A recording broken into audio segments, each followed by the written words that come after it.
What is good, my beautiful babies? This is the most interactive sports talk show anywhere. It's Offsides, Mark, Ryan, and Diesel, and we are the Fan Upstates on YouTube at the Fan Upstates.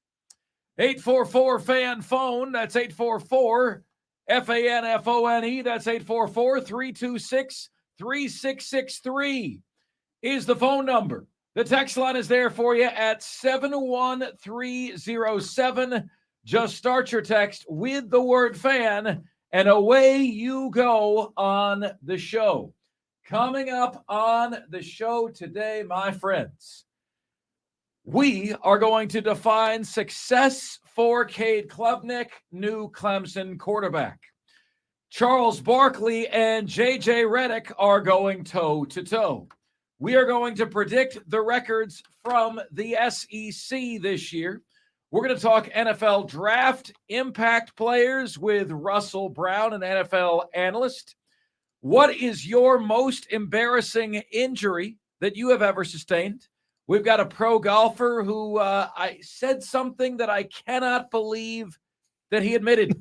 I cannot believe he admitted this. It's a naughty thing to say. This is coming up at 4:40 p.m. today. We have the top five at 5. We have Can We Stop?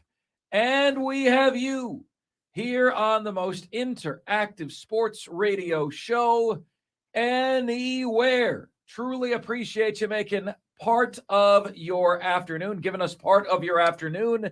We know you've got many, many choices out there, and it means a lot to us that you choose us right here on Offsides.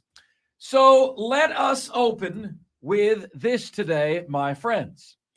You know, everyone's wondering if they're a Gamecock fan, what Spencer Rattler are they going to get? Are they going to get the Spencer Rattler that kicked Clemson's ass? Are they going to get that guy? Are they going to get the guy that dominated Tennessee? Or are they going to get the guy that largely looked somewhat lost for most of his career, honestly, before the last few games clicked in the schedule? Which Spencer Rattler are Gamecock fans going to get? Which one is it? Which one are they going to get? And I think it's also fair to ask that question about Clemson's own signal caller this year, one Cade Klubnik. After all, against North Carolina in the ACC championship game, Cade Klubnik posted a QBR of 94.5. Now, for those of you that are unfamiliar with QBR, 50 is average. Okay, it's not the same as like quarterback rating numbers. It's just not the same, right? It's not the same as that number. But for comparison purposes, he posted a 94.5 QBR in the ACC championship game.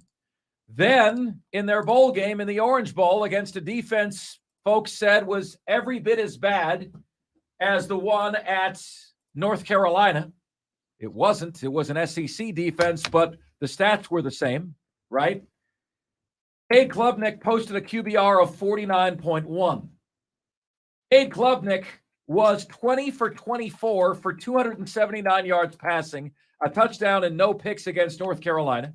Cade Klubnik was 30 for 54, no touchdowns, 2 picks against Tennessee, a game Clemson lost and wasn't really competitive in, 31-14 in the Orange Bowl against the Tennessee Volunteers. And so I think, folks, if you are a Clemson fan, it is about time that you define what success is for your quarterback position. You have a very clear medal stand among those quarterbacks who have played at your school. Wearing the bronze medal is Taj Boyd. Wearing the silver medal is Trevor Lawrence. Wearing the gold medal is Deshaun Watson. There's some people who may switch your gold and silver there. I understand that, Diesel, and I'm going to address that as well. You have the gold medal of a year or two ago.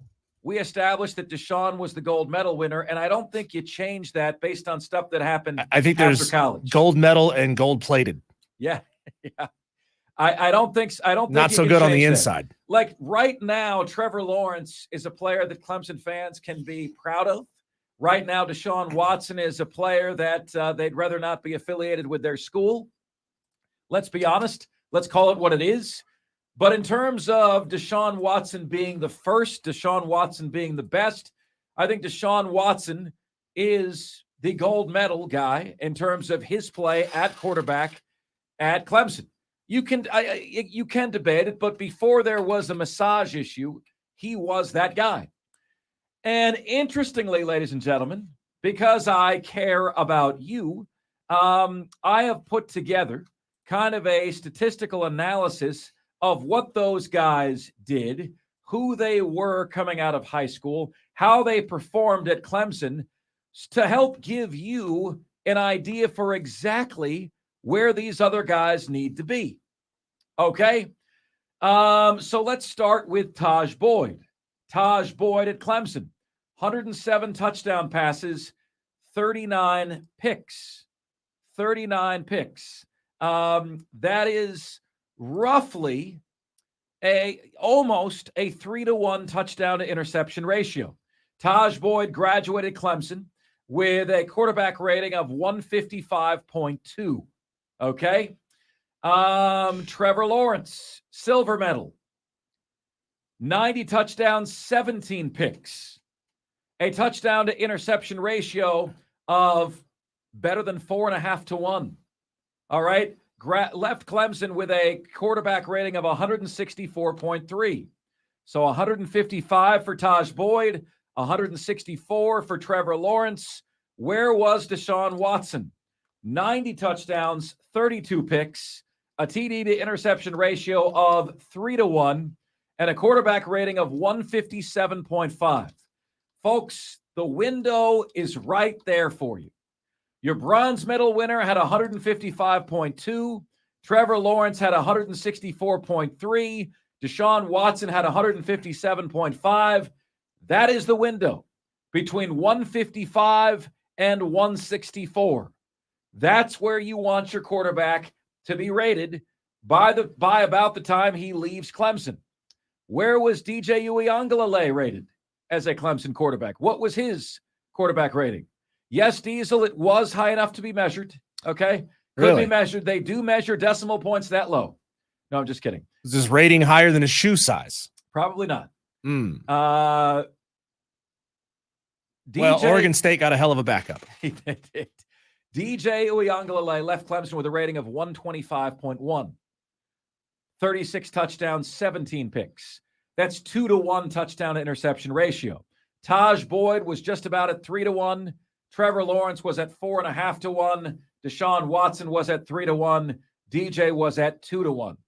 DJ Uiagalelei's quarterback rating when he left, 125.1. Remember, you want to be between 155 and 164. DJ very clearly is not there. And I gave you the problem with Cade Klubnik, right? I shared with you the issue there, the issue with his performance and how it is varied from game to game, from place to place. Cade Klubnik against North Carolina had a rating of 194.7. That works. Against Tennessee, a rating of 97.9. That does not.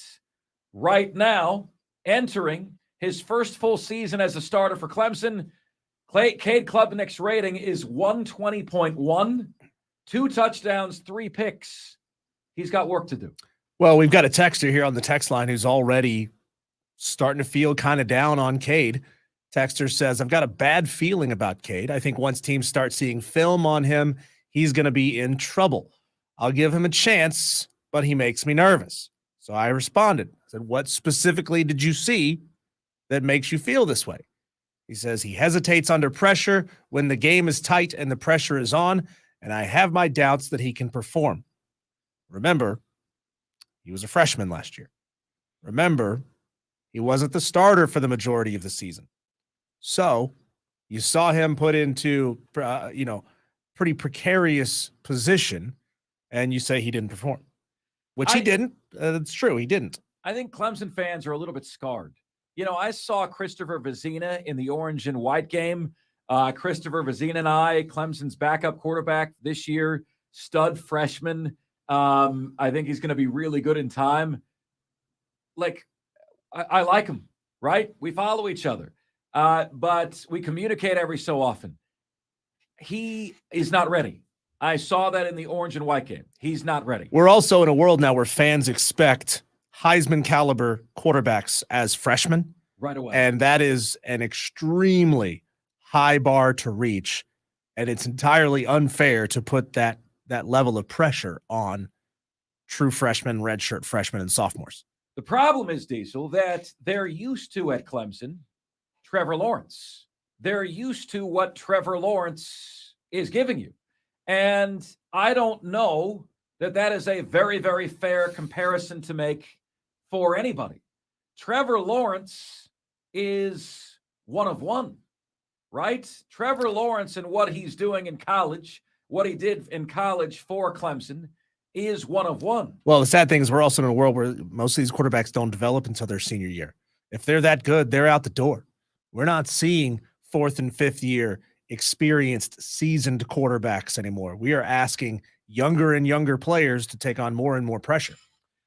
Trevor Lawrence's freshman year at Clemson, 30 touchdowns, 4 picks. You guys don't need me to remind you how that season ended. It was the year before I moved here, and he finished with a quarterback rating of 158. So here's the thing, guys. Coming out of high school, here's where all these guys were. All right? Deshaun Watson was the number 2 dual threat quarterback in America and was the number 81 overall player in America. Trevor Lawrence was the number 1 overall quarterback in America and the number 1 overall player in America. Ay caramba. DJ Uiagalelei. This made me feel a little bit better about DJ. Totally unfair for him to follow Trevor. Number 104, best player in America. Number 9 ranked quarterback in America. These scouts, they know a thing or two. When they're talking to you about Victor Wembanyama in the NBA, listen to them. You know, like they have a way of projecting these things. Cade Klubnik, and this is where I would bring this guy back to center. Number 13 overall player in America. Number 2 overall quarterback in America. Cade Klubnik is more highly rated coming out of high school than Deshaun Watson was. Nobody is what Trevor Lawrence was. Nobody. But he's right there with where Deshaun Watson was. Okay? He's right there, man. And so I'm telling you what, there's a lot of reason for optimism here. There's a ton of reason for optimism. He's got the pedigree. He's got the scouting coming out of college, coming out of high school. He does look a little bit mistake prone. And boy, did the narrative shift on him in a single game from North Carolina to Tennessee. What did you learn in that game, folks? That even though Tennessee and North Carolina similarly suck in the defensive rankings, that playing in the SEC is a whole different level. Like Tennessee was able to completely shut down Clemson's offense. They had no Hendon Hooker, no Cedric Tillman, no Jalen Hyatt. Shut down Clemson completely. North Carolina could not get Clemson off the field in back-to-back games. You learned a very valuable lesson there. You want Cade Klubnik's rating to be between 155 and 164. You want his touchdown to interception ratio to be 3-to-1 to 4-to-1. Those are the numbers you want to hold close to the vest. And if you do, you just might have another medal stand contestant. I ask you guys this question at 844-FAN phone. That's 844-326-3663. When all is said and done with Cade Klubnik, will he be on the medal stand of Clemson quarterbacks? You might remember a couple of years ago, we asked you this question on DJ Uiagalelei. And you guys, we had a poll up on the Fan Upstate. You guys voted yes. You guys were wrong. How does that crow taste? You are wrong. All of you, wrong. I don't think, like, DJ is probably not among the top 20 Clemson quarterbacks that have ever played the game. I'm not talking about where he was recruiting-wise. I'm talking about production. Show me the Scott-Ole. Cade Klubnik, when all is said and done, will he enter the Taj Boyd, Trevor Lawrence, Deshaun Watson class of quarterback with a necessary rating, with a necessary TD to INT ratio to be a champion, a conference champion, a national champion? If I were to ask you what quarterback won the ACC championship for Clemson last year, how do you even answer that question? DJ was benched in the ACC championship game, right? So do you give the answer to Cade, but DJ got them to the ACC championship game? It's similar to asking who won the national championship for Alabama in the 2017 season. Jalen Hurts got them to the national championship game, was benched for Tua Tagovailoa in the national championship game. And that was the right move that Nick Saban made at the time. Now we're in an era in the NFL where everyone would take Jalen Hurts over Tua. Tua's got a concussion issue. Jalen could win MVP this year. But at that time, that was the right move. Who won the national championship for Alabama? Who gets credit for being the ACC championship quarterback? The answer is Nick Saban won the national championship right. for Alabama. And Dabo Swinney won the ACC championship potentially for Clemson. So when all is said and done, does Cade Klubnik enter the medal stand of Clemson quarterbacks? 844 fan phone. That's 844-326-3663. We'll take your thoughts on that, your calls, your texts, your YouTube messages. What's good, YouTube? Good to see you today. If you would be so kind, please subscribe to our YouTube page. Go to YouTube, search the Fan Upstate, click that little subscribe button. We would love to have you guys on board. And Offsides will continue right after this. Mark, Ryan, and Diesel, and we are the Fan Upstate.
It's Offsides, Mark, Ryan, and Diesel. We are the Fan Upstate. Wonderful to have you guys with us here on the show. Appreciate you tuning in. Kevin Hines chimes in on the YouTube. He goes, what's going on, Bud Light lovers? Let's see what you guys are saying on the text line. How do you define success for Cade Klubnik in 2023? We've given you some numbers. We've given you some parameters. That's where they need to be. That's where the bar is at Clemson. You know, we've talked about why success for the Gamecocks this year would be 8-4. It's because that would be resetting the bar. It'd be like, oh, okay, so the new standard at South Carolina is 8-4. That's higher than it used to be. Will Muschamp went 9-4. He couldn't do it in back-to-back years. If Shane Beamer does that in back-to-back years, he's reestablished where the line is, right? We've seen where DJ Uiagalelei is. We can quantify that with numbers. We talked about DJ so much that his father, who has been a guest on this show, has blocked me on Twitter. Okay? Seriously? Yeah. What? Big Dave Uiagalelei blocked me on Twitter because evidently the heat in the kitchen got too much for his son. Diesel, we never made it personal about DJ. You can't call yourself Big Dave and then be Charmin Soft. You can't. We also have never made it personal with Brad Brownell at Clemson. Me saying Brad Brown, LLLLLLLL, I don't think that makes it personal. It just means there's a lot of L's where his name is near, right? It's not personal. It's entirely performance-based. DJ Uiagalelei, great kid. Brad Brownell, by all accounts, really good human being. That is far more important than their success or failure at sports. But in this position, we discuss success or failure in sports. DJ failed at Clemson. Failed. Okay? Had a QB rating of 125.1.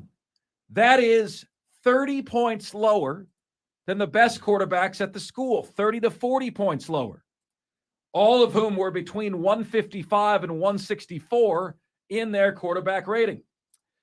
Let us check and see what you guys are saying on the text line to start the show with this topic. South Carolina, Clemson was kept out of the playoff by losing to South Carolina.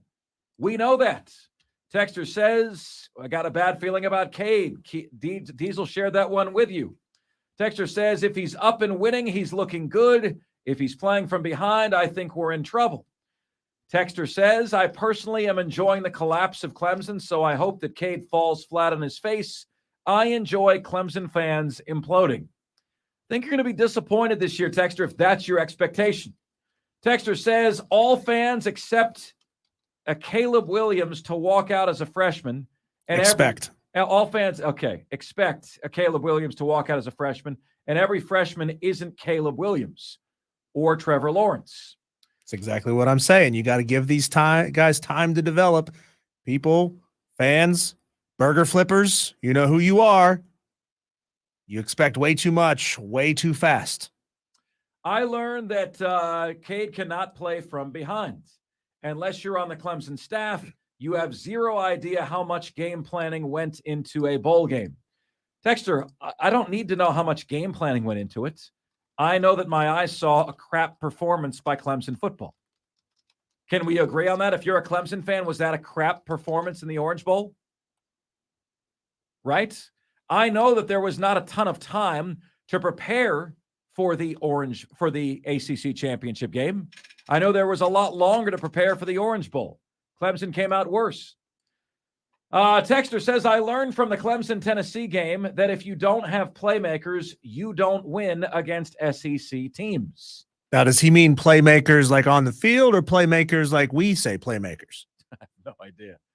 Family show, Diesel. Eyes up here. Yeah. Eyes up here. Does he have the huevos, the marbles to get it done? Obviously, the North Carolina game was heavily planned and executed, Texter. So, yeah, but they didn't have much time to do so. They had more time for Tennessee. Look, Texter, you don't get a pass for not being prepared. You don't get a pass. We understand that a lot of teams don't take bowl games seriously. But you as a fan or you as a program don't get a pass for laying an egg in the game because your team didn't take it seriously. That's loser mentality. Maybe you have started the Offsides Clemson QB curse, Mark. Keep it up. So says Spur Daddy. I think Clemson would have beaten Notre Dame if Trevor Lawrence had not gotten COVID. He should be the number one. See, now you have Diesel. We had this discussion.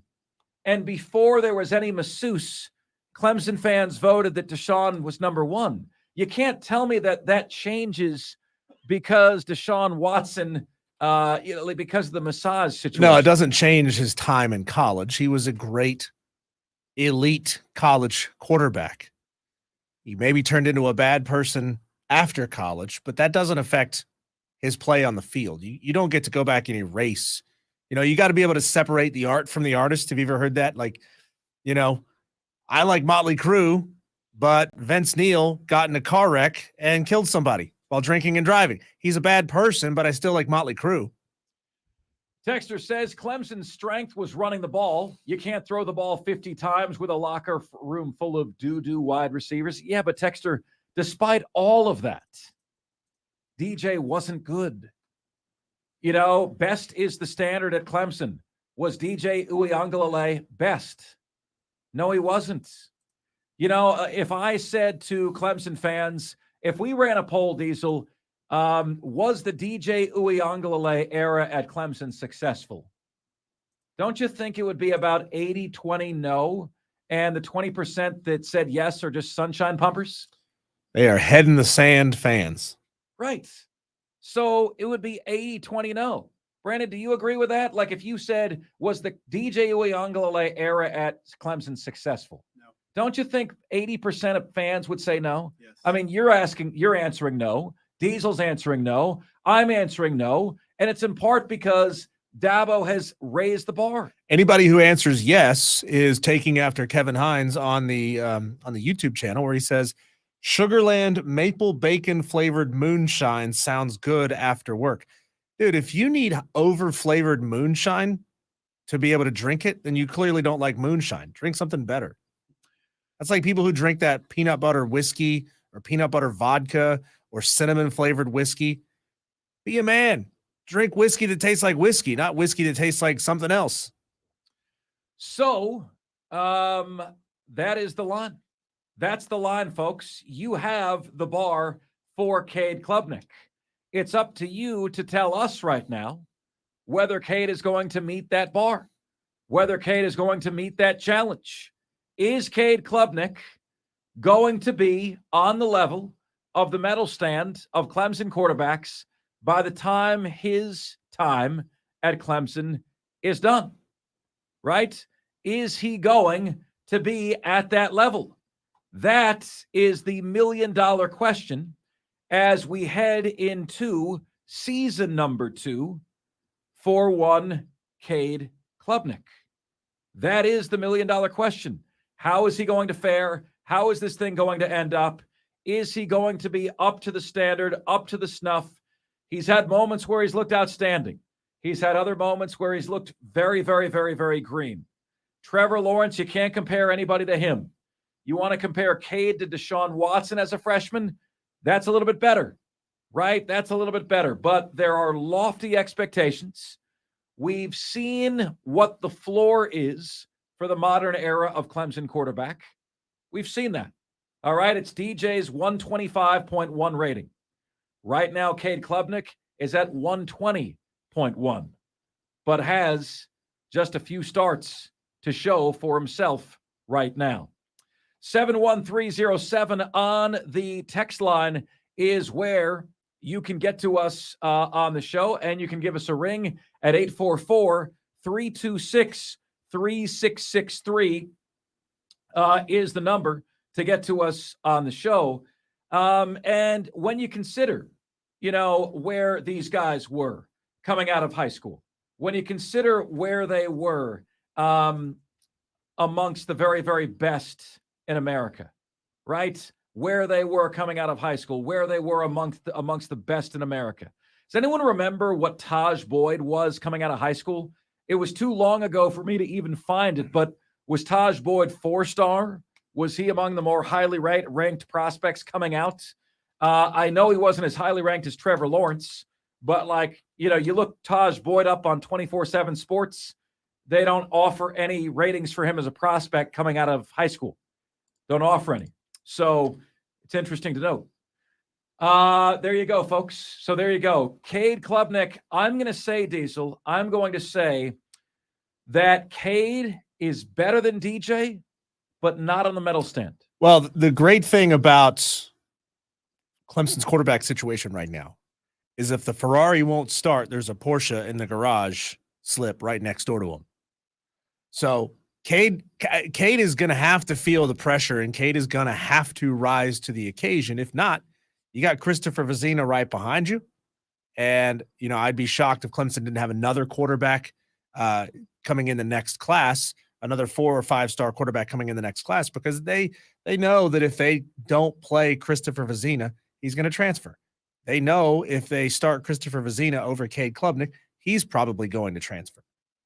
How long can you keep both Cade and Christopher on the same team? If Cade is a 3-year starter, does Christopher Vizina wait around that long, right?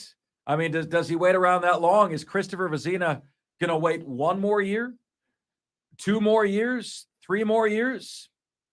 Spur Daddy says we know Taj Boyd was 0-4 against the Gamecocks. He still sees Jadeveon Clowney in his nightmares. 0-4 against South Carolina. That hurts. That hurts, right? But he still began the Clemson dynasty. Spur Daddy also says on YouTube, all us Gamecock fans think DJ's tenure at Clemmy was great. You got to love those P1 listeners who will connect with us on multiple platforms, man. You got to love that.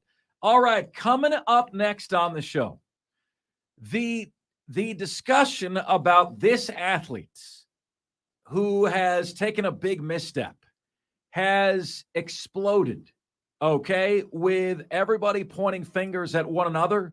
So we're going to play a couple of audio clips for you, and we're going to ask that you take sides. Who's right? Who's wrong? That's next. This is the most interactive sports talk show anywhere. It's Offsides. Mark, Ryan, and Diesel. And we are the Fan Upstate.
It's Offsides, Mark, Ryan, and Diesel. We are the Fan Upstate, the most interactive sports talk show anywhere. Fantastic to have you guys with us, man. Truly do appreciate your time. So you heard the very open and honest conversation we had with about Ja Morant, South Carolina's own, the other day. Was brandishing a weapon in a club in March. Waved a gun again in his vehicle last weekend. Adam Silver was shocked that he did that. And I have been trying to figure out, not that I don't think it was a big deal because I do, but I've been trying to figure out, like, okay, but we see politicians with photos and their kids are in the photos. You are allowed in certain states to open carry, right? So where is the law? Like, explain to me why Ja Morant, what he did was so wrong. And I say that to you coming from somebody who is not a gun guy. I've never owned a gun. My family has never owned a gun. That's not a way that we've lived our lives, right? That's not a choice that we have made. But I've just not been a gun guy in my life. Right? So what Ja has done thus far has been against the NBA's code of conduct that was in the CBA. Players and the representatives agreed that these are going to be the rules. This is how we're going to handle, in this case specifically, gun ownership within players in the NBA. Now, to reiterate, Ja's first offense was in Colorado, in a strip club late at night. It is a misdemeanor in Colorado to possess a firearm while intoxicated. That doesn't mean that Ja was charged with the misdemeanor, just saying that it is a crime in Colorado to have a firearm on you after having consumed alcohol. Where he was when this incident, the incident number 2 occurred, matters whether or not brandishing a weapon in public is a crime. I would have to assume that it probably is. Inside a vehicle out on the highway is in public. But he was not stopped by a police officer, and I'm pretty sure he can't be charged with it after the fact based on a video on Instagram Live, especially when, it is true, no one got hurt. So there was no reason, there was no crime, and there was no victim of a crime that's pressing charges against Ja for what he did. All of this stems from the player's code of conduct. It stems from Adam Silver showing leniency to Ja the first time around. Ja supposedly getting the message, telling Adam Silver, you know what, boss, I'm sorry. I did it. It was stupid. I'll never do it again. And then 2 months later, he does it again. That is throwing it in the face of your employer who showed you leniency after you did something that is against your company's code of conduct. Sure. So let's do this. Let's get to a couple of different audio clips here, and then we're going to have you guys determine whose side you're on. All right. We have JJ Redick. He's not saying Ja is innocent, but he's saying pump the brakes. And then we have Charles Barkley exploding at JJ Redick without using JJ Redick's name. First, let's hear JJ. Again, we can go into the backstory of the incident with the teenager. Ja's claiming self-defense, that the teenager threw the ball in his face. We can go into the incident at the mall when he yelled at his security guard. We can go into the incident with the Indiana Pacers traveling party. As far as we know, all of these things have been investigated and no law has been broken. I'm not condoning the behavior. I'm not saying there should be no punishment. There should be. There should be consequences. You are the face of the league. You are representing the NBA. You are a role model to young kids. All of that. I don't think half a season is the right answer. And the last point I want to make, because you bring this up, the guns on social media. We talk about consequences. Look, in our country right now, gun culture is pervasive. It's pervasive. We've got mass shooting after mass shooting, and nobody's doing a damn thing about it. So I get why we're so sensitive to this right now. But there's no consequence for Greg Abbott telling his constituents that they should go buy more guns, and then we have mass shooting after mass shooting in Texas. There's no consequence for an elected Tennessee official to send out a Christmas card holding AR-15s with his young family, and then there's a shooting in his very district. There's no consequences to that. So why are we trying to lay down the hammer on a 23-year-old who didn't break a law? Explain that to me. Okay. So, JJ, what I would say is thank you for the education on what Ja Morant did or did not do, man. I appreciate it. To JJ's point there, Mark, before we move to the Charles Barkley clip here, how many times, and it's damn near every time, how many times when incidents happen with gun violence, especially with mass shootings, do we hear, man, there were all these red flags that nobody took seriously, that nobody put this person into counseling, nobody tried to take weapons away from them, nobody did anything about it. It happens almost every time. So what do you do here? You know, like no one's saying he broke a law, right? The pictures that families take and congressmen and women are not taken at clubs, are not taken behind the wheel. There's a controlled environment in which those pictures are taken. JJ has a point about Greg Abbott encouraging more of his citizens to get guns. That depends on where you fall on it politically, right? I mean, that's where it is. I appreciate the passion behind what JJ is saying, and I'm curious if there is a middle ground here. JJ seems to be pleading for leniency with Ja Morant. Now let's hear what Charles Barkley has to say. Now, my feeling is when Charles Barkley goes into the name calling here, my feeling is he's talking about JJ Redick. You tell me what you think. We got some idiots, some fools, some jackasses on television that really just piss me off. Talking about Josh should make a stand saying he didn't break any laws. He didn't do anything wrong. We're in the state where you can carry your gun. Those guys are just freaking idiots. And I only say freaking because y'all won't let me say what I want to say. We don't care for it. It pisses me off when I hear guys say that, yo, man, when you're making $100 million a year to play sports, your life changes. There are certain rules and regulations you have to live by, plain and simple. You can't do stupid stuff. That's the trade-off. Now, if you want to do all that stuff and give all that money back, more power to you. You can make that stand. Say, you know what? I want to do what I want to do. I want to flash my gun and make videos and do things. Okay, that's fine. But you can't make money on the NBA doing this stuff.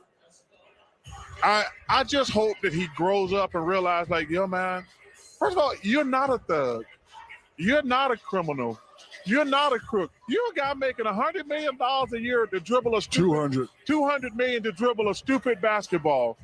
And you hit the lottery. We all hit the lottery to do something. There's people out there work 9 to 5, 8 and 9 hours a week, gonna make $25,000 a year. They will kill to be in our situation.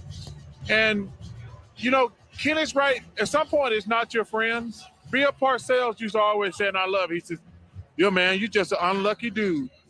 Bad stuff happen around you all the time. You just an unlucky dude. No, man. You got to look in the mirror and say, yo, you know what? Maybe I'm the problem.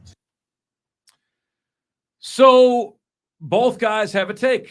There's one more to mix in here, and that is Shaquille O'Neal. Shaquille O'Neal has an opinion on Ja Morant, and he says, look, quite simply, when you are a mogul, when you are a business, and Ja Morant is a big one, you got to know what to do and what not to do. Here's Shaq. I said last time, we can do things to put ourselves in jeopardy. You know, last time the incident happened, there was a mistake, and I'm trying to explain to people the difference between a mistake and a choice. Oh, that's a mistake. But if I think about it and decide to punch you, that's a choice. He made a choice to pull his phone out the first time when he in the club with no shirt on. to hit the live button, wait for it to connect, and do what he did. His friend made a choice the second time to hit the live button. He saw the camera in his face. He made the choice, not thinking. He has to understand there's written laws and unwritten laws. Do what you like, right? But Chuck makes a great point. Kenny makes a great point. And a lot of people arguing, a lot of these idiots arguing, they never heard the term morality clause. But you're in a $1 billion corporation now. You can't do that. That's actually absolutely right. Absolutely right. And folks, we discuss this all the time, right? One of the fastest women in the world smoked marijuana a month before the Olympics, was banned from the Olympic final. Everyone was jumping to her fence, but marijuana use isn't illegal in her state. Yeah, but it's against the rules of the Olympics. There's a difference between the law and the morality clause that your company holds you to. So in this case, I side with Sir Charles and I side with Shaquille O'Neal. Ja Morant is behaving like a dumbass. And I understand, JJ Redick, I don't want to bury a 23-year-old kid either, but he very obviously needs to learn a lesson that he didn't learn the first time the conversation happened. Mark, what are the percentage chances that Ja Morant physically signed a contract that in it has the verbiage that says you must abide by all the rules and regulations of the NBA as laid down by the CBA? Percentage chance that happened. If you say anything other than 100%, you're wrong. Yeah. There's a 100% chance. You signed your contract. I signed my contract. Anybody who's ever worked on an employment contract has signed their damn contract. Signing the contract means I agree to abide by these rules. So Ja's got nothing to stand on. He's got nothing to stand on. I don't want to be easy on Ja. I'm not looking to bury him. I think you can see shades of gray. I think we can look at this and see the middle. But I do think the punishment has got to be not severe, but serious. For somebody who doesn't understand the role he plays, not only for his company, but also as a role model. Spur Daddy makes a good point. He's not a 23-year-old kid. He is a 23-year-old grown man. We got to stop treating 20. At what point do we say, all right, you're old enough to be a responsible individual? Is it 18?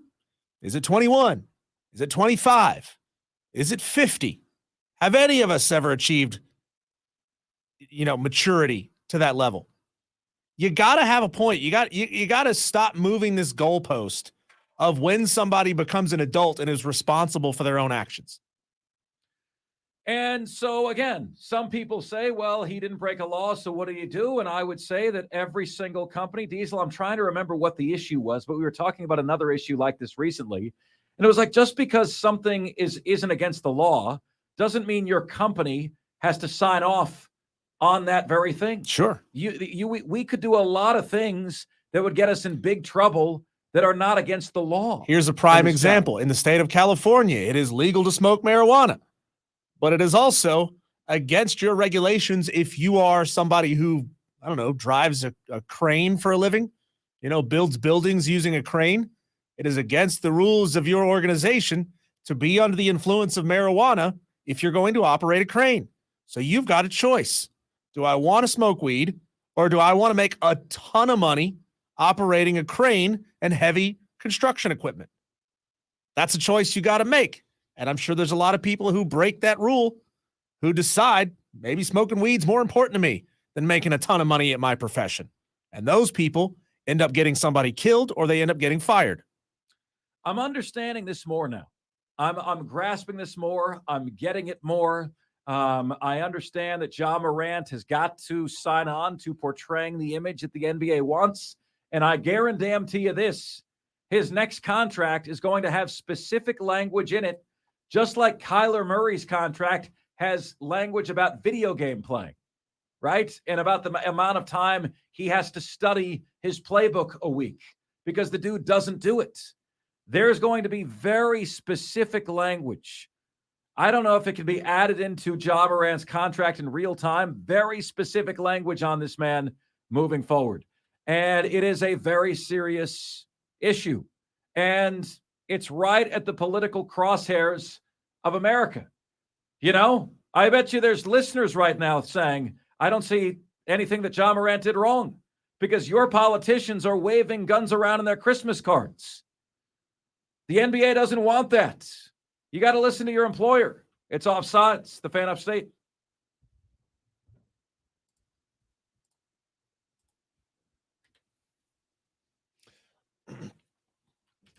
Mark, let's push just Ingles back because we're already really late.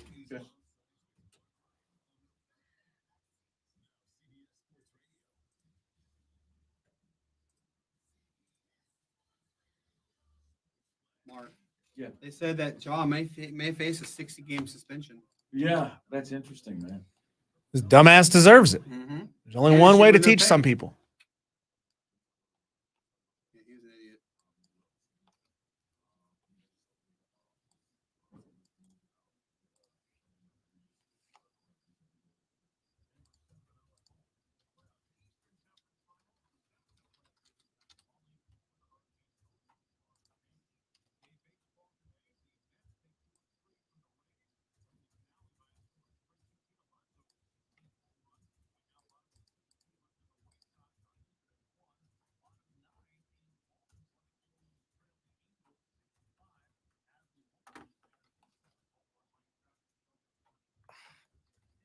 Diesel, could you grab me the SEC on CBS music for this segment?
What is good, everybody? This is the most interactive sports talk show anywhere. It's Offsides. Mark, Ryan, and Diesel, and we are the Fan Upstate, rolling on until 7 p.m. today.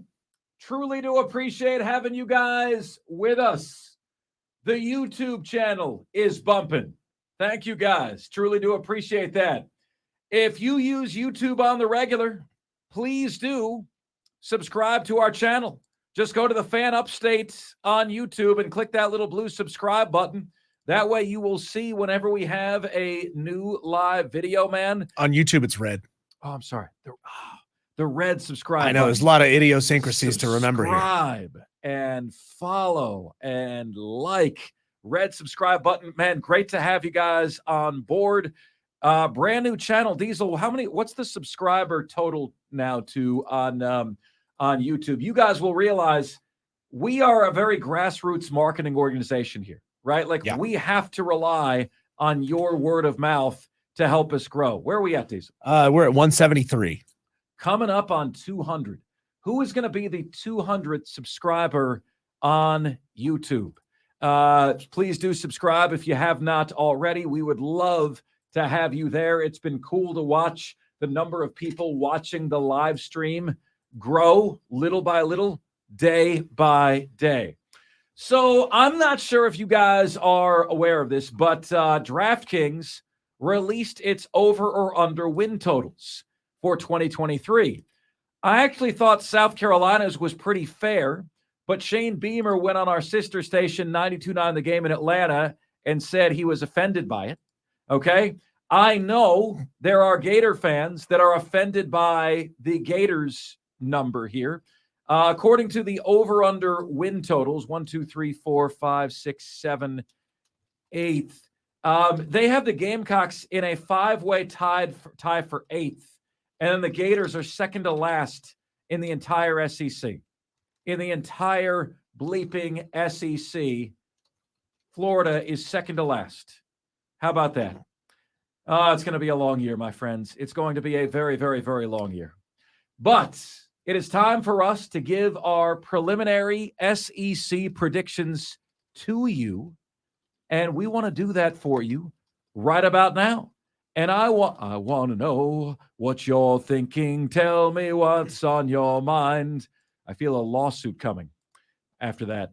Your rendition wasn't good enough. It's not going to be popped by It's not going to be popped? No flag for that. No flag? Good, I mean, good. we can throw a flag internally on the show for that, but YouTube is not going to get you. I haven't heard the flag in a while. Evidently, we've just been on choir boys.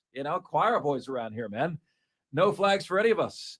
All right, Diesel, let us hit the music. By the way, you realize we're about to have one of the most important musical decisions of all time coming our way, right?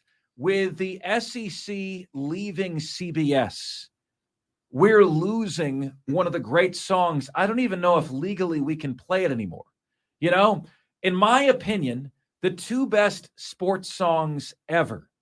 All right. Who was the artist, the country singer, Diesel, who did Monday Night Football forever? Hank. It was Hank Jr. Yeah, Hank Jr. And that was one of them. John Tesh's NBA on NBC. And then this one, the SEC on CBS, where there's going to be a new SEC song because the new network doesn't want to be affiliated with the old network. And so we're going to lose this song, or it's going to be attached to the Big Ten, and it's just not going to feel the same way anymore, man. But anyway, here we go. Perhaps for the last time, the SEC on CBS theme rings us in with our predictions for the 2023 season. What does that do to you? What does that do to you? Again, remember, it's a family show, but I wouldn't be surprised if it turns you on slightly, right? Gets your juices going. So here we go. Over or under? The over or under for Georgia is 11.5 wins in a 12-game season. I'm going to say Georgia goes over. Where is the loss on this schedule, ladies and gentlemen? I'll go under. I think they slip up and lose a stupid one that they shouldn't lose. Tennessee, Martin, Ball State, South Carolina, UAB, at Auburn. It could be that one, Diesel. Kentucky at Vanderbilt. UF in Jacksonville, Missouri at home, Ole Miss at home. At Tennessee is the one in November they're going to be up for. And then at Georgia Tech. The stupid one that they shouldn't lose, that could be any one of a few. I just don't see it. Georgia 12-0, 8-0 in the SEC. Georgia hits the over. Second place in the SEC East. I've got the Tennessee Volunteers. I've got the Tennessee Volunteers with a record of 10-2. Why? I am a believer in Joe Milton. I'm a believer in that coaching staff in Tennessee. Diesel, this is the most homer pick you've ever heard me make in my life, and I've made a lot. The SEC plays 56 non-conference games. I have them going 53-3 in those non-conference games. I'll tell you the losses as they come up, okay? I will most certainly do that, but that's the most homer pick I've ever made in my life. I can't see them losing. I really can't see them losing a lot of non-conference games. I've got Tennessee going 10-2. All right, joke of a non-conference schedule. Virginia, Austin Peay, Texas, San Antonio, and UConn. That's an easy 4-0. At UF could be tricky, but I think they beat Florida. They beat the Gamecocks at home. They beat A&M at home. The losses are predictable. At Alabama, hosting Georgia. They've got to play those two teams every single year. I think Tennessee wins the rest of their games. Very impressive campaign for the Volunteers. Second place, 10-2. Another Orange Bowl berth, very likely. How about number 3, South Carolina in the East? I'm going 8-4. That is the mark of success. I think the Gamecocks beat North Carolina, beat Furman, beat Jacksonville State, but fall to Clemson. There's one of the 3 non-conference losses. I also, looking at South Carolina, have them falling to Texas A&M, at Alabama, and Georgia. Those are the 3 additional losses. 8-4 for the Gamecocks, a successful 2023 for Shane Beamer. The over-under, by the way, for South Carolina is 6.5 wins, so I have them well over. The over-under for Tennessee is 9.5 wins. I have them over. Next up in the East, my Florida Gators. Gator fans offended that DraftKings said their over-under is 5.5 wins. But, folks, you look at the schedule for the Gators. Where are the wins going to come? I think my alma mater bottoms out this year. And I don't think that means Billy Napier is a bust. I think it means the roster isn't where it needs to be for the schedule that the team has. At Utah is a loss. Tennessee at home is a loss. At Kentucky, I think is a loss. At South Carolina is a loss. Georgia is a loss. I have Florida 3-5 through their first 8 games. Arkansas at home, I will give a win to. That's 4-5. Then you've got at LSU. Are you kidding me? Loss. At Missouri, I'm going to say win. And I'll even have the Gators upsetting FSU, the final game of the year, for bowl eligibility. All right?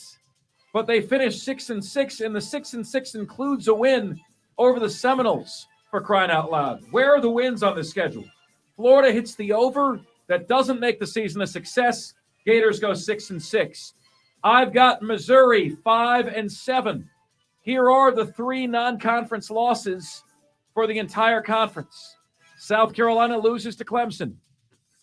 Missouri loses to Kansas State. Florida loses to Utah. The only non-conference losses I have for the SEC this year. Also, for Missouri. It's crazy how this, basically the whole league, right? I can look at the overall record that I have and determine what the SEC record is. It's basically the same thing minus 4 wins. Missouri is going to go 2-6 in SEC play. I think they get a win in SEC play at Vanderbilt. And I think in SEC play, Missouri could beat South Carolina at home, could beat Florida at home, could beat Arkansas. I'll go Missouri finishes 5-7, 2-6 in SEC play. And I think Vanderbilt goes 4-8, 0-8 in SEC play. Non-conference schedule of Hawaii, Alabama A&M, Wake Forest, and UNLV. I think Vanderbilt sweeps those and doesn't win another game for the season. Those are my standings for the SEC East. Georgia 12-0, Tennessee 10-2, South Carolina 8-4. I skipped Kentucky. Shame on me. Kentucky is ahead of Florida, but behind South Carolina. Kentucky I have with a record of 4-4 in the SEC, 8-4 overall. The biggest joke of a non-conference schedule this side of Georgia. Ball State, Eastern Kentucky, Akron, and Louisville. You're kidding me, right? Kentucky goes 8-4, 4-4 in league play. They're in fourth place. Florida's in fifth. Missouri's in sixth. And Vanderbilt is in seventh. So I have Georgia hitting the over, Tennessee hitting the over, South Carolina hitting the over, Kentucky hitting the over, Florida hitting the over, Missouri under, and Vanderbilt over out of the SEC's Eastern Division. SEC West picks and predictions coming your way at 5:20 p.m. this afternoon. But let's talk a little NFL with NFL draft analyst Russell Brown. We will do that next, right here on the most interactive sports talk show anywhere. It's Offsides, Mark, Ryan, and Diesel, and we are the Fan Upstate.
Offsides, Mark, Ryan, and Diesel. We are the Fan Upstate. Happy Friday Eve, one and all. Hope you're doing well. Never too early, never too late to talk about the new rookies, how they're going to impact their upcoming teams for the 2023 season in the NFL. Joined right now by an up-and-coming NFL draft analyst, covers the NFL for Fantasy Pros, also writes for the Lions Wire, Detroit Lions publication. Russell Brown at Russ NFL Draft joins us here on Offsides. Good to catch up with you again, Russell. What's good, brother? Same old, brother. The NFL dead season, as I like to call it. Nothing much going on, but I appreciate taking the time to let me come on and talk a little ball. Yeah, Russell, congratulations on all the good things happening in your career, by the way, too, man. Couldn't happen to a more talented, good dude. Can you tell us, how you got to Fantasy Pros? I always like to do this with newer guests, Russell, because we have so many people listening that want to do what we do. And everyone who's a regular listener of the show has heard my story. I like to hear other people's stories as well. Russell Brown, I believe, recently caught on with Fantasy Pros. Fantasy Pros on Twitter has 411,000 followers, which is a hell of an achievement, Russell. So can you share your story with us briefly? Yeah, long story short, I played high school football, was not good enough to go play college football. I knew that when I went to the University of Michigan and watched a practice. And we practiced at their indoor facility because of some serious rain at the time.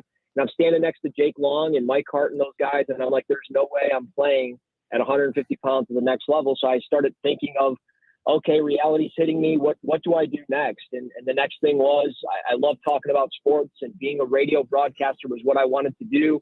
But that didn't end up happening. I had a kid right out of high school and had to kind of prioritize my life. But I always wanted to talk about the NFL draft. And again, just talking about sports was what I wanted to do. And so what I did was just started writing about the NFL draft. I've been obsessed with it since I can remember. Since I was 10, 11 years old, I would make my own NFL draft, make up my players, make up a draft order, doing mock drafts before they were this thing on the internet. And I started writing for a local blog here in Metro Detroit. And then I ended up getting picked up on FanSided. And that led me to my first paid job with Cover One. And I was there for 5 years, but things kind of started changing, and I just started branching out, and Fantasy Pros reached out to me, and Jeff Risden of the Lions Wire reached out to me. I'm covering the Lions because I'm local here in Metro Detroit. So it just was really all these things happening at one time, and doing a bunch of radio stuff over the years. I went to school for radio for a year, but I never really got to go any further other than a spot at Woodward Sports, which is what I was at for part of last year. And I don't know, doing radio, covering the draft, it's just something I'm very passionate about. And I don't know, it's something that you just work hard towards, and I don't look at other people, and I kind of just chip away every day. Man, really, really, really good stuff. I appreciate you sharing that with us. Russell, you the last time we had you on, this was a statement that you made that got a lot of interaction. I asked you if Trevor Lawrence was a 10-level prospect, what's the top QB in this draft? And you said Bryce Young is a 6.5. And it kind of echoed what I had been saying, that I didn't understand why the Panthers decided that they needed to be desperate in this particular draft class when there was some question about who should go number one overall. What is your overall feeling on Bryce Young? Is there going to be an epiphany that he's just too small at some point? He had very few passes batted down, and he did very well on the S2 cognitive test. Or is it going to be an injury problem that he's just too small? Or do you actually think he ends up being a successful pro? I think he can be a successful pro, but when you're watching some of these clips right now through minicamp, the rookie minicamp, and you're looking at him lining up with some rookies out there, not even his starting offensive line. It's man, is he small? It's pretty eye-opening. And we knew he was small, but when you see it, I guess, just away from the SEC, away from the college ranks, and you see it at the pro level, it is just really some surprising stuff. But ultimately, I think it's a good landing spot. I think it's a good coaching staff in place there with Frank Reich and McCown and some of the other guys. So I think he's got a lot of good leadership around him to make him successful. And I like the addition of Jonathan Mingo in the second round. I think he was somebody that was really under the radar as a movable player because he's so versatile. You can play him in a variety of spots, whether it's in the slot, as an H-back, an X receiver, whatever it might be. I do like Terrace Marshall. I think there's a recipe for success there. And I do like the addition of Chandler Zavala to the offensive line at guard to pair him up with Ike Makwanu. So, I like what they did. I still kind of stand with what I said at 6.5, 7, somewhere in that range. And I think he's going to be a good pro. I don't know if he's going to be Patrick Mahomes. I think, some of that stuff was a little bit much at times when we heard that during the draft process. But we'll see. I mean, again, he's one of the smaller prospects we've seen. We don't necessarily know how it's going to turn out, but my fingers are crossed for him. Every year that the Wonderlic was going on, we would do like a Wonderlic test on the air, Russell. We would do like when Joe Burrow had small hands, we measured our hands on the air. We were always doing combine stuff on the air, but I have not seen an S2 cognitive test made public yet. What really alarmed me is when those involved say there's never been a player who's flunked this test that has been a good pro. And then you saw it was is CJ Stroud dropping, and then Will Levis ended up dropping, not CJ Stroud. And do you look at that number, 18th percentile for CJ Stroud, as a disqualifier given the never that's attached to it? Yeah, I really can't. I can't buy into it because I just don't know what's on the test. And my assumption is that on that test, there's not a lot of stuff talking about, well, what do you do against the cover two? What do you do against, a single high safety in this instance, and you're running a high-low concept? What are you doing here? What are you doing there? I don't think you're seeing that on that test. I think you're probably saying stuff like, hey, is the sky blue? Is the basketball orange? Is there, how many inches are around on a basketball hoop? I think there's a lot of things like that. It's more common sense stuff. So I can't really buy into it just because I simply don't know what's on that cognitive test. So do you believe CJ Stroud is a viable pick for Houston at number 2? Is that where they should have gone? Yeah, I think so. I mean, I think if you eliminate Bryce Young, and even if you have Bryce Young, I mean, there's plenty of people that thought CJ Stroud was the best quarterback in this draft. And it was very close on my board. Stroud ended up either 6th or 7th on my board, and two of the only quarterbacks with a first round grade. So I think they hit it out of the park with Will Anderson and CJ Stroud. They got 2 cornerstone pieces in one draft, potentially. Obviously, we'll see what happens with the quarterback. I like Will Anderson a lot. There's enough to assume that under DeMeco Ryans, he's going to be a successful pro. And with CJ Stroud, again, I think there's enough there to say he can be a successful pro. They've got to keep upgrading that offensive line. They've got to keep doing some things with playmakers. I like the addition of Dalton Schultz in that offense. Damian Pierce's there. So we'll see how it works out for him. But there's enough in year one to build CJ Stroud. And really next year, we'll see where they are salary cap-wise and what additions they make that way. In The Wizard of Oz, Russell, it was the Scarecrow that didn't have a brain, not the Lions. So why were Detroit Lions fans so dumbfounded after their team's first few selections? Yeah, I think it's just more so because when you start doing these drafts every year and you start getting into mock drafts and things like that, and there's enough mock draft simulators when you run it, a million times through the course of the draft and the draft process, you start getting it in your mind that at pick 12 or at pick 6, you're going to take player X, and at pick 18, you're going to take player Y. And when you can't pick that player, you're going to trade out and you're going to collect this asset, and this asset. In reality, we know that's not the case. And that's what it ended up being. And the Lions, they moved out of 6th. Sure. They passed on Bijan. They took, Jahmyr Gibbs, but they traded out of that spot and they were still able to get one Gibbs and they got Sam Laporta. And I think the key that I would say to everybody that maybe overreacted to their draft was that, hey, did they lose anybody from their roster going into this draft and afterwards? Did they lose Jared Goff? Did they lose David Montgomery? Did they lose Taylor Decker? No. They have all the players that they had going into the draft, and they added the players that we thought maybe they would draft at some point. Maybe it didn't go in order, but if you rearrange the order, it's an A-plus draft. So they got better offensively. They got better defensively. There's a bright future there. And maybe I'm just sipping the Kool-Aid, but I'm keeping an open mind to what they did. And it feels like the league was much higher on Gibbs and Campbell in the first one than maybe we all thought. Russell, who would you say, who were the best and worst picks of the draft as you analyzed it? Is this simply in the first round, or is this simply just overall? I'm most interested in the first round, yes, but I don't mind a wild card from a different round from you that surprised you in a positive way. Okay.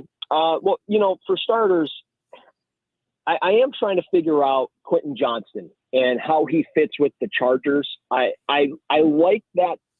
I like adding a pass catcher to the offense there in LA with Justin Herbert. And I get it. You have Mike Williams and you have Keenan Allen, but those guys have struggled to stay healthy. Keenan Allen is definitely near, potentially the last chapter of his career. He's not getting any younger. So now you're bringing in Quentin Johnston, who might be more of a prototypical X receiver, but you already have that with Mike Williams. And when you watch Quentin Johnston, he does some really good stuff after the catch. He's got really good tracking ability. But when you throw up a 50-50 ball, he doesn't create a bunch of separation. He's not overly physical. So I just wonder, when you look at the receivers that were on the board, Zay Flowers, Jordan Addison, I'm just a little confused there. And I will say Dalton Kincaid going to Buffalo, I like the fit, but you already had a tight end in Dawson Knox. I just feel like they maybe forced their hand at that position a little bit, and we'll see obviously how it goes, but they did just recently pay Dawson Knox, so that was also a bit of a head scratcher, but picks that I did like. I do really like Deonte Banks going to the Giants. He was my 12th ranked player. He was a first-round corner on my board. I love the physical press man ability that he possesses, and the traits are there. The ball skills are down a little bit. Only 2 career interceptions, only 11 career pass deflections, but he's somebody that is going to fit in Wink Martindale's aggressive defense where they blitz a lot. They need press man corners. So I think Deonte Banks is going to be a lot better than pick 24. And as you see him kind of surrounded guys like Quentin Johnston and Dalton Kincaid, it wouldn't surprise me if he ended up outplaying those types of players.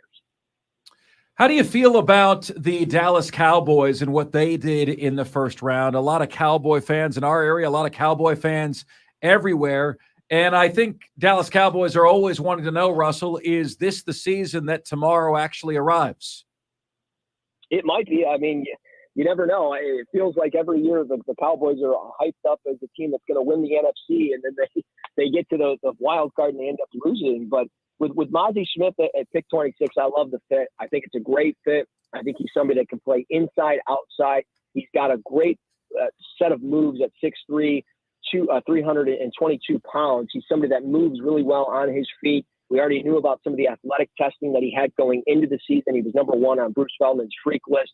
But when you watch him, the plethora of moves that he has, the swim move, the push-pull move, I like that he's got a little bit of speed and power to his game, and he's going to penetrate the A and B gap, and it's going to allow a guy like Micah Parsons one-on-one off the edge to feast. And I think you have a player like Smith who's going to just fit in really well. Overall, I thought they had a pretty decent draft. I think Deuce Vaughn is somebody to keep tabs on as a day 3 pick for them.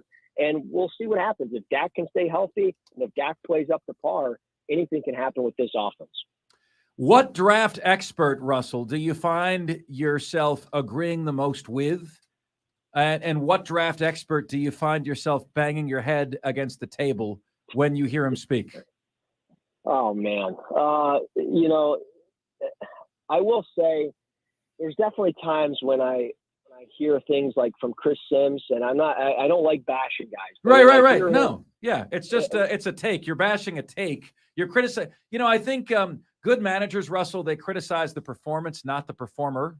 Right. That there's a difference between doing those things. I'll never block anybody for saying, man, that's a really bad take.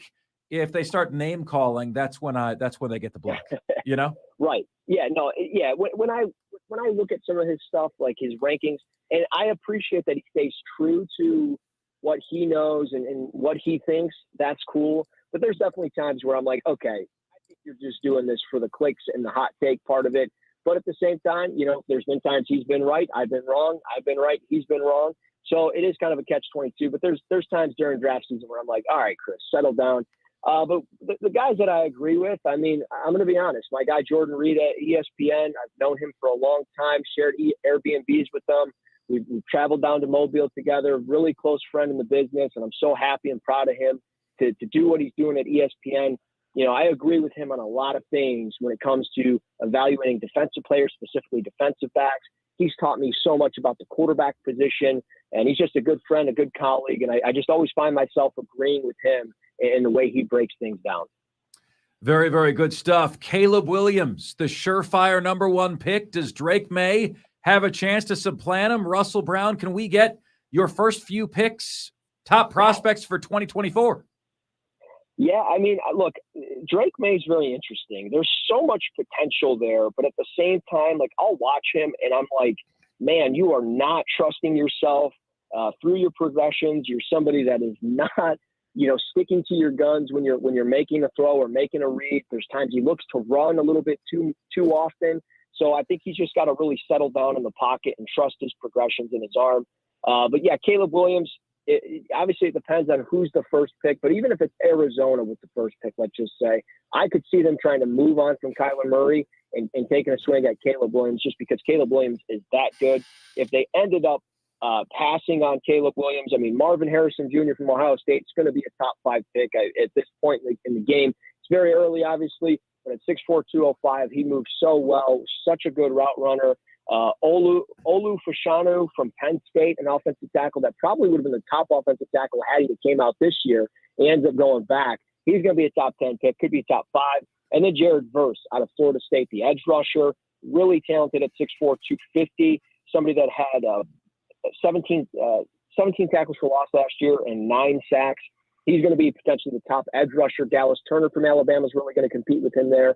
But I would say some type of order there of those 4 or 5 players. Throw Drake May in there possibly as well. And finally, who are your early favorites for offensive, defensive rookie of the year? Well, for defensive rookie of the year, I think I'm going to go. That's a tough one. I think I'm going to lean towards Will Anderson. I think he's going to be somebody that's he's so talented. He's so good. I think he goes to a great spot where he's going to get double-digit sacks and he's going to really produce. For offensive rookie of the year, I'm going to go Bijan Robinson for Atlanta. I think he's going to be a 300-touch guy. Nothing against Tyler Algier, but I think Bijan is going to do a phenomenal job for them and is going to be potentially, the best back in football in 2 years. He covers the NFL draft for Fantasy Pros. Online at Fantasy Pros. Online, Russell is at Russ, R-U-S-S, NFL Draft. Also covers the Detroit Lions for the Lions Wire. Russell Brown, man, so good to talk to you again. Congratulations. So happy for all your success. Truly appreciate what you do. Absolutely, man. I appreciate it. We'll talk soon. All right. Thanks so much. Russell Brown at Russ NFL Draft with some great insight for us right here on the Fan Upstate. Coming up next on the show, what is the most embarrassing injury you've ever had? Well, you're not going to believe the injury that purportedly a professional athlete sustained. We'll share that with you when Offsides continues right after this on the most interactive sports talk show anywhere here on the Fan Upstate.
Adam Dameron on the YouTube feed says, question, if 8 or 9 teams broke away from the ACC, wouldn't they be setting themselves up for being plucked by a super conference down the road? Maybe, maybe not, man.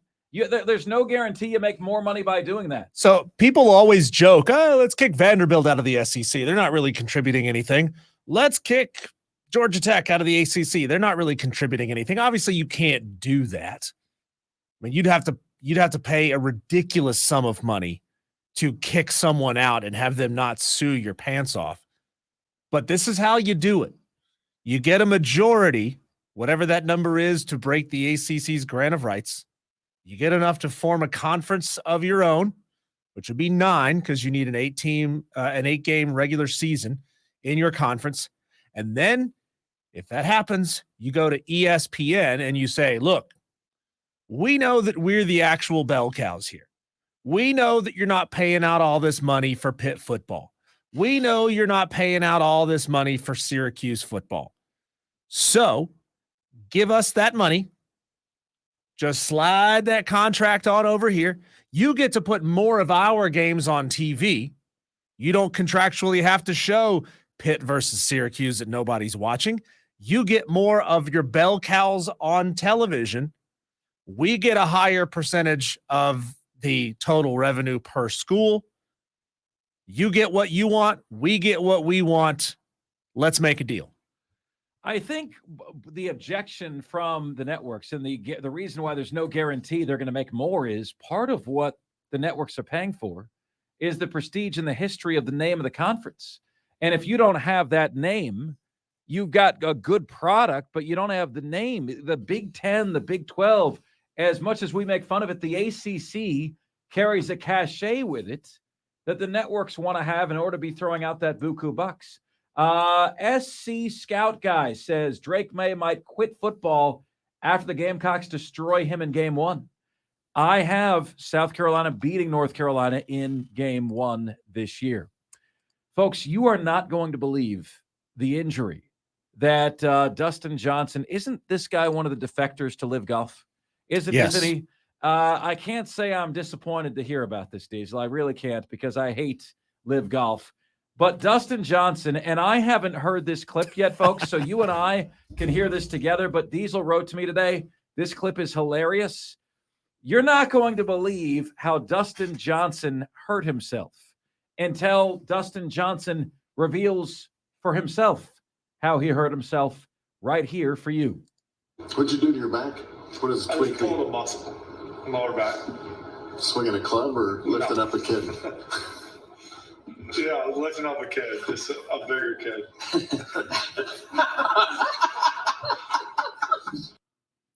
His wife, by the way, is Wayne Gretzky's daughter. Oh, wow. Well, okay. Paulina Gretzky, if anyone wants to look her up, and I advise that you do so because you will enjoy what you see. Okay, Diesel. Could he have been lifting her up in any other way than that?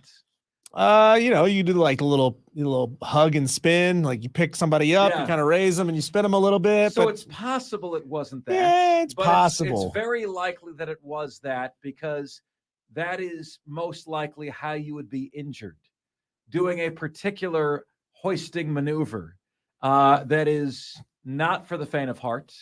I just want to know. I can't believe he admitted that. I just want to know if you injure your back during sex, do you finish or do you stop? You stop. I think you stop. Really? Yeah. I think that's an immediate. Diesel, how can you possibly still be in the mood after that, man? His back is telling him he's not going to be able to finish his round. I respect the honesty. He's not going to be able to finish the round in the bedroom or on the course. All right? I respect the honesty. So Diesel and I ask you, what is the most embarrassing injury you've ever suffered? Okay? Or the most embarrassing injury, this is an easy one, that anyone you know, or a friend, or a story that you know of. Okay? Yeah. Let us know.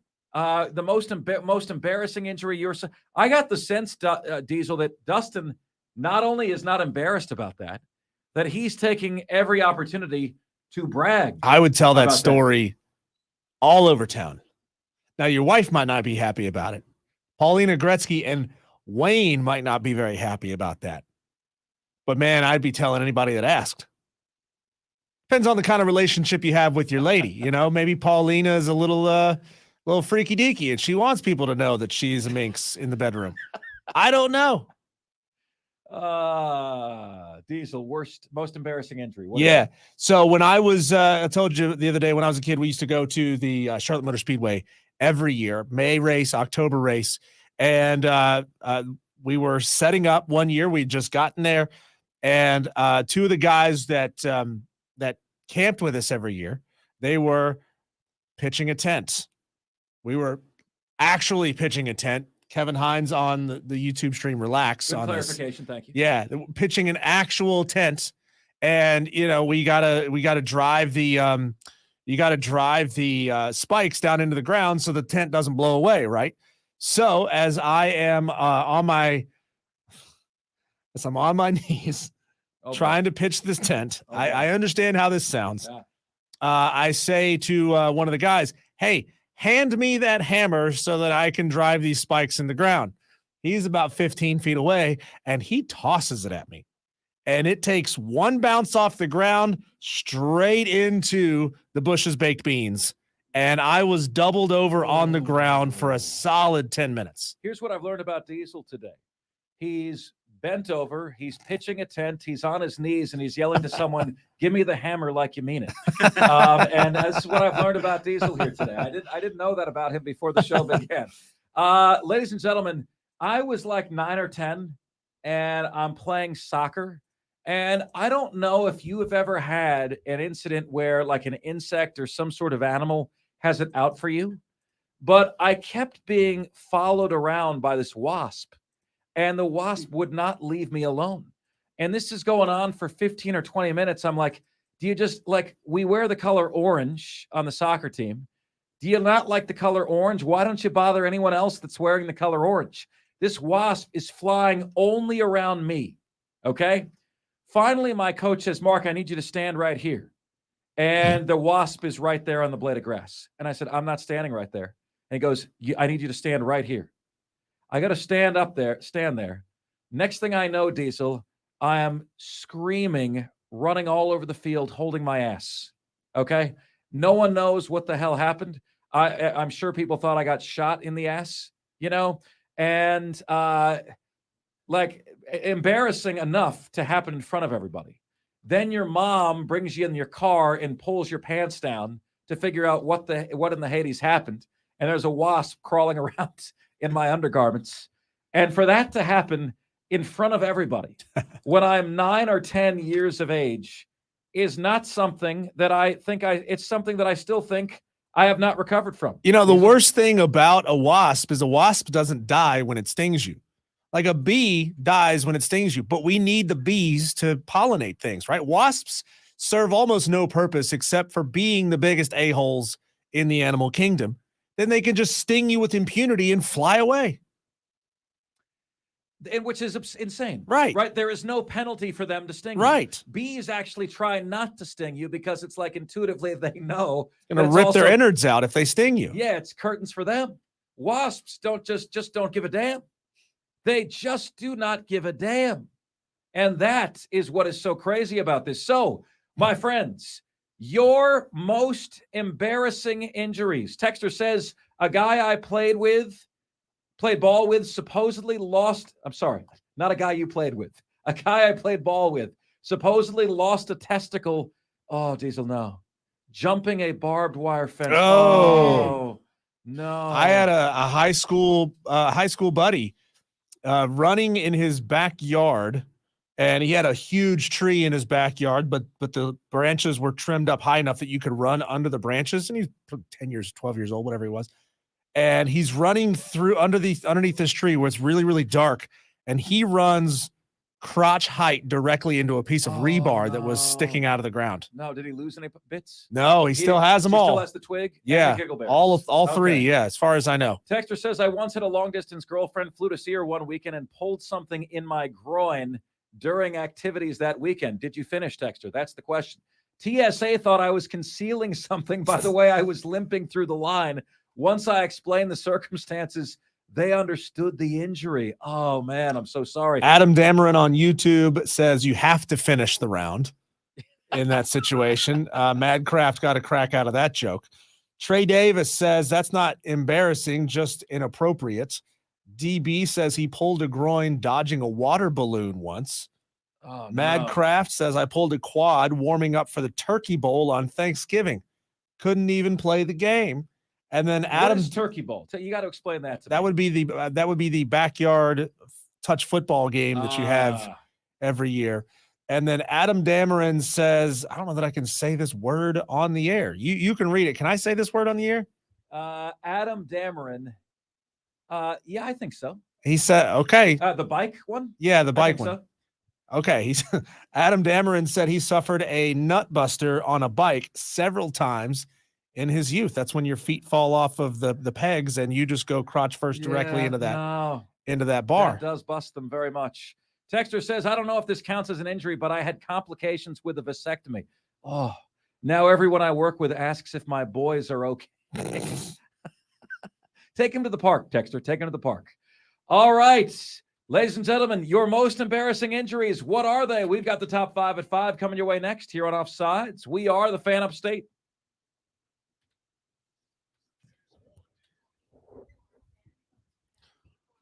All right, I had to move the legal up because we were 7 minutes late going out to break. So I'm going to show you this again. How we post this. So you click into it once it's all ready. You got to check everything again. It's on a playlist. It's public. It's got it's set as a segment. Okay. So what you'll do is go to Facebook first. So you send it to Facebook. We got to drop down, share it. Not in a private message. That's incorrect.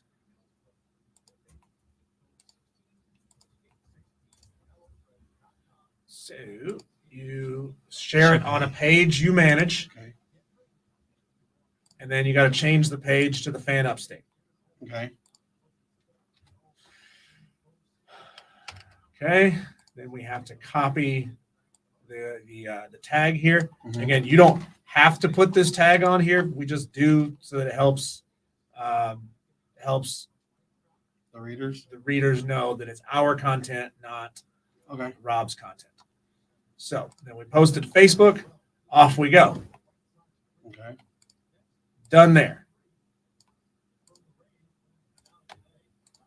Next, we post it to Twitter. So you come back, you copy this text again, send it to Twitter. You replace the headline with the body of the message. You Copy that URL. Go to Bitly. Just paste it in this window, and then click shorten. See, it does it for you. Okay. Click copy, and then we always put like listen here. Okay. Then what we'll do is Into drag the that picture. photo into it, Mhm. so it shows up, and then we will tag Russell Brown. Russell Brown at Russ NFL Draft.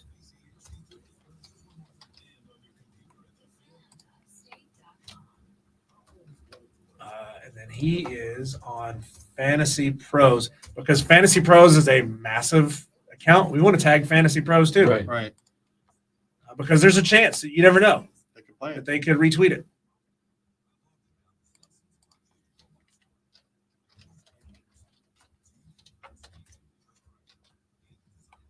Fantasy Pros.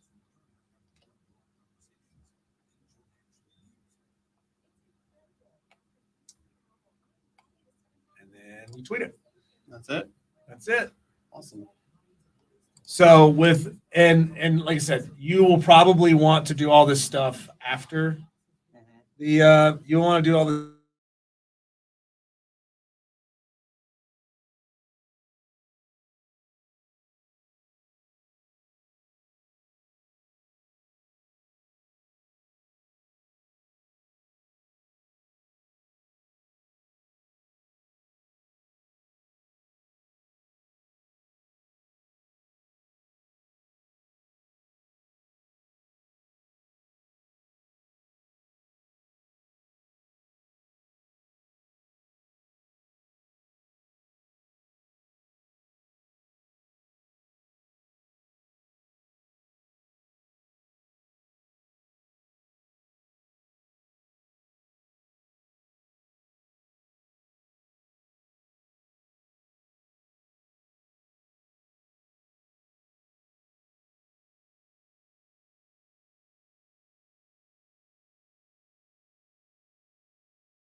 What is good, my friends? This is the most interactive sports talk show anywhere. It's Offsides, Mark, Ryan, and Diesel, and we are the Fan Upstate, rolling on until 7 p.m. today. Fantastic to have you guys with us.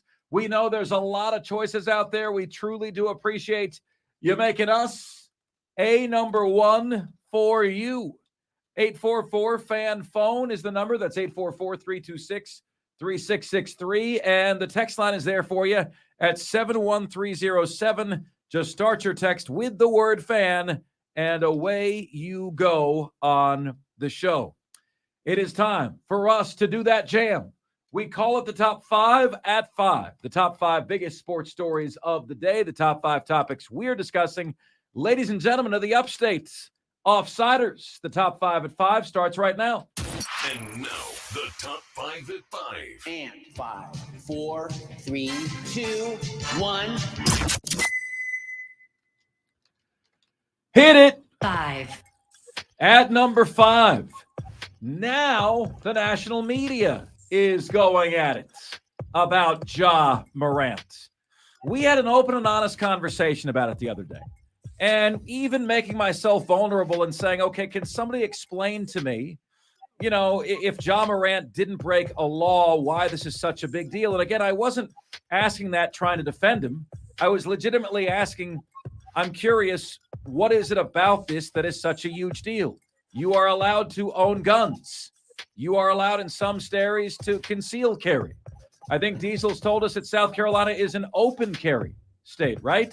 Yeah, there was a texter that said something up here that's really smart. I think it was Madcraft who posted earlier. He goes, yeah, it's legal in South Carolina, but I don't want to open carry in South Carolina. I don't want people to know that I'm carrying a weapon around. The whole point of it being concealed is that other people don't know that you have it. So, Diesel, can you just help me out? Because I still don't understand the rules on this, okay?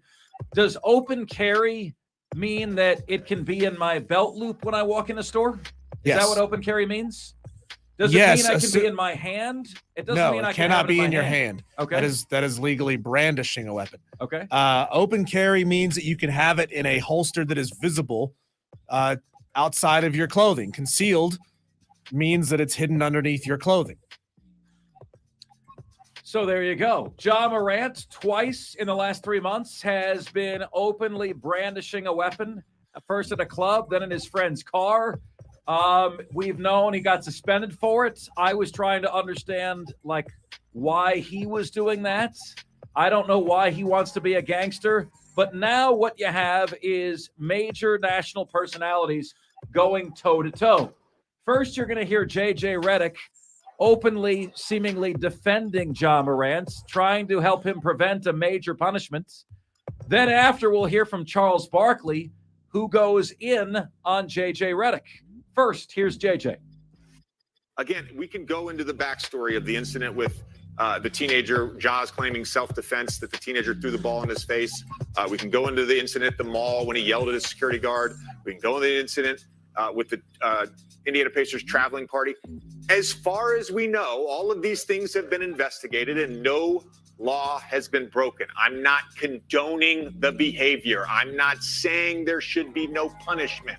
There should be consequences. You are the face of the league. You are representing the NBA. You are a role model to young kids. All of that. I don't think half a season is the right answer. And the last point I want to make is you bring this up, the guns on social media. We talk about consequences. Look, in our country right now, gun culture is pervasive. It's pervasive. We've got mass shooting after mass shooting, and nobody's doing a damn thing about it. So I get why we're so sensitive to this right now. But there's no consequence for Greg Abbott telling his constituents that they should go buy more guns, and then we have mass shooting after mass shooting in Texas. There's no consequence for an elected Tennessee official to send out a Christmas card holding AR-15s with his young family, and then there's a shooting in his very district. There's no consequences to that. So why are we trying to lay down the hammer on a 23-year-old who didn't break a law? Explain that to me. Loud noises. I love Lamp. Graham Boyd says on Twitter, I'll add to open carry in South Carolina. One must have a concealed carry permit. In Tennessee, no permit is required to carry if a resident of the state and lawfully able to own a firearm. So, like, Ja Morant is living in the state that has the most lax gun rules around. He's abiding by those laws and rules. The NBA is just saying, we don't want that. That's not the image we want, and you're an employee of us. There's things that your employer wants you to do all the time that you have to fall in line on, whether you think it's dumb, whether you agree with it or not agree with it. It's not a wise move to make. It's not a good look. Charles Barkley here goes in on both Ja Morant and JJ Redick in the same clip. We got some idiots, some fools, some jackasses on television that really just piss me off. Talking about Ja should make a stand saying he didn't break any laws. He didn't do anything wrong. We're in a state where you can carry your gun. Those guys are just freaking idiots. And I only say freaking because y'all won't let me say what I want to say. We don't care for it. It pisses me off when I hear guys say that, yo, man, when you're making $100 million a year to play sports, your life changes. There are certain rules and regulations you have to live by, plain and simple. You can't do stupid stuff.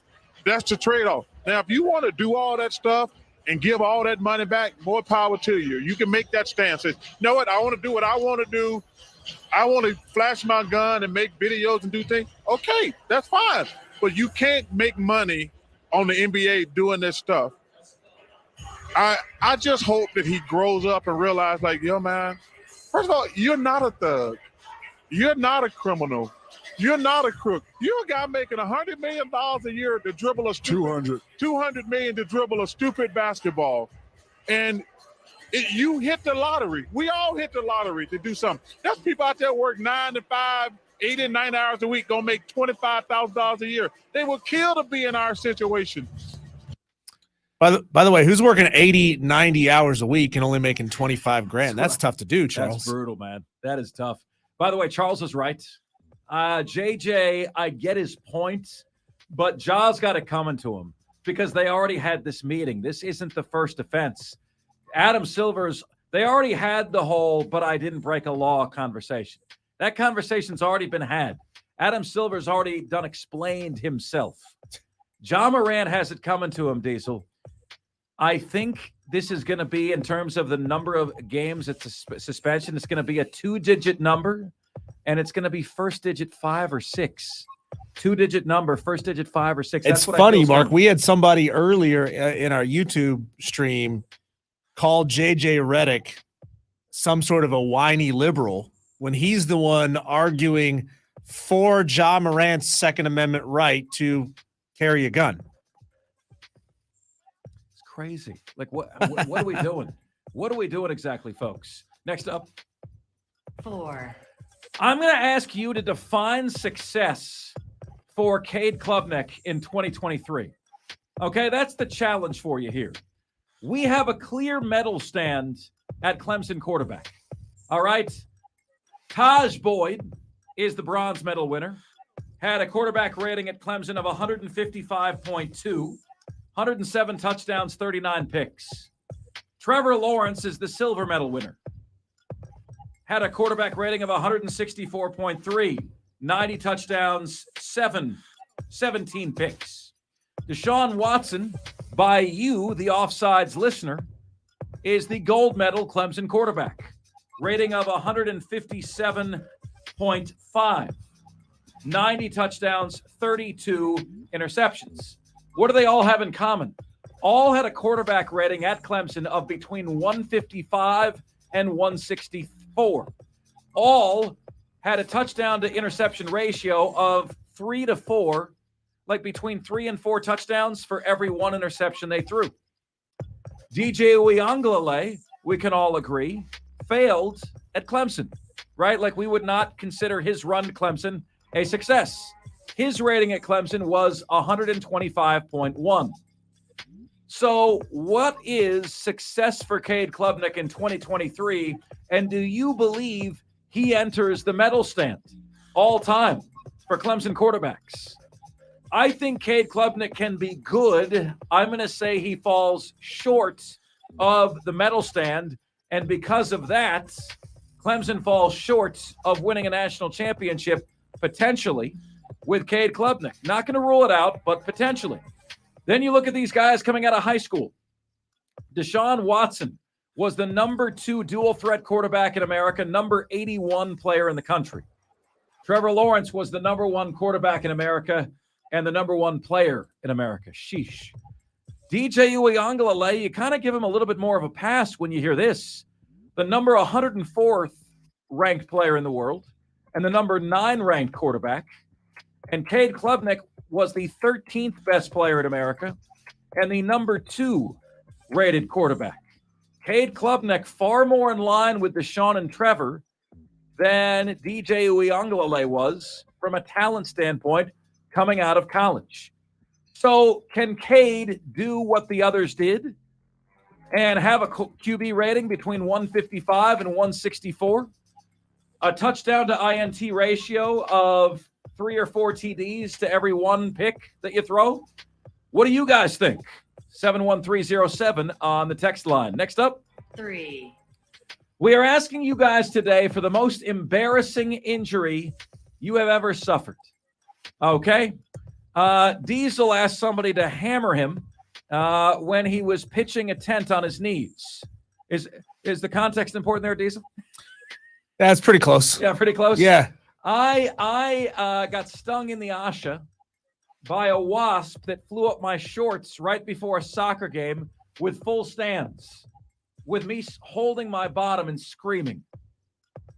Here's what happened to Dustin Johnson, the golfer, recently. What'd you do to your back? What is I tweak? just pulled a muscle, lower back. Swinging a club or lifting up a kid? Yeah, lifting up a kid, just a bigger kid. I'm sure it was just part of, Dustin's chunky kids need to play golf too outreach. That's probably what he's talking about. He couldn't be talking about his absolute smoke show of a wife, Wayne Gretzky's daughter. No, I don't think he was talking about that. Wow. Man, I'm lucky. I don't know if I've ever sustained an injury doing that, Diesel. Have you? No. I do not think I've can't say I ever have. sustained an injury doing that. And I guess I should consider myself lucky, for that. Yeah. Do you ever watch those those fake doctor injury shows? Oh yeah. They would do infographics on how, a muscle tore or something like that. There was always that one that scared every man.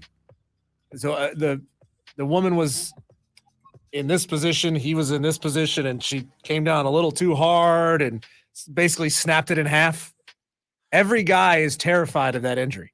No, that is certainly, Diesel, the one that you are afraid of. People who were watching on the YouTube channel, they got the they got the visual. People on the air didn't, but I'm sure, guys, you can all understand what injury we're talking about. Yeah, no, you want to avoid that one, and thus far, through 45 years, I have. I'm making the sign of the cross right now on the YouTube channel for those who can't see it. Next up. 2. Guys, the Miami Heat. Give it up for the Miami Heat. No Tyler Hero, no problem.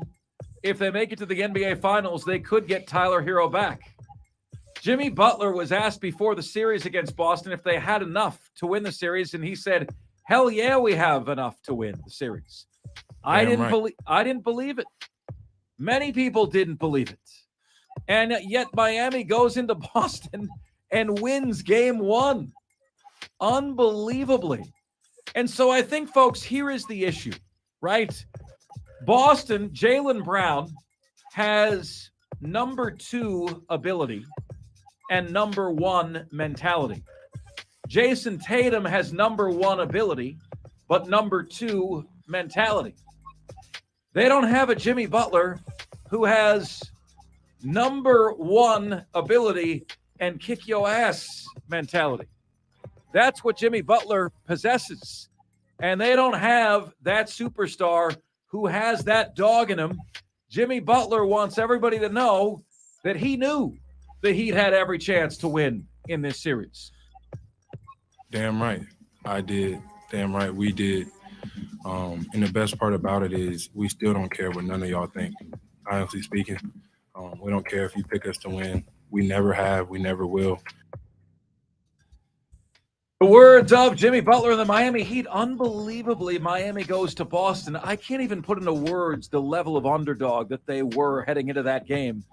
And you just have to wonder, sticking with the kind of the theme of the segment, if Boston has the testicular fortitude, if they have what it takes to make it happen, man. You really do. Like, are they tough enough? Boston, there's a mental toughness that seems to be lacking there. Are they even going to get by the Miami Heat? Everyone was picking a Lakers-Celtics final, and Miami and Denver are like, I got your Lakers-Celtics final right here. Both up 1-0 in their respective series. And finally, at number 1 today, we gave you our SEC Eastern Division predictions.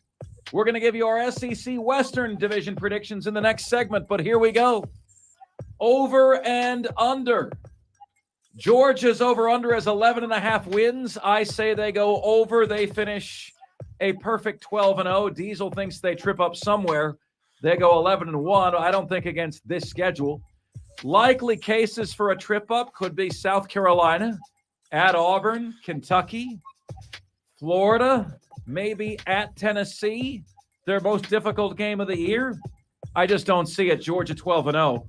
Tennessee I have as the second place team in the SEC East. Their over-under is 9.5 wins. I think the Vols go 10-2. I have Tennessee losing to Alabama and Georgia and winning the rest of their games. I've got the Gamecocks third in the East. Their over-under is 6.5 wins. I have them well over at 8-4. Congratulations, Gamecock fans. That would be a successful season. To do back-to-back 8-4 years in the SEC, I have the Gamecocks going 5-3 in the SEC. Interestingly, I have the entire league, the SEC, going 53-3 in the non-conference schedule. That's about as homer a pick. Like, tell me you're an SEC guy without telling me you're an SEC guy. One of the losses. I have Clemson upending South Carolina this year. The revenge factor is big. But I have the Gamecocks beating UNC. And I have the SEC losses coming to at Georgia, at Tennessee, and at Texas A&M. Kentucky, I also have 8-4, but finishing 4-4 in league play. Unlike South Carolina, who challenged itself in the non-conference and should be commended for it, Kentucky did not. Akron, Ball State, and Eastern Kentucky dot the schedule. What were the Sisters of the Poor not available for Kentucky? I've got Florida, 5th place in the East with a record of 6-6.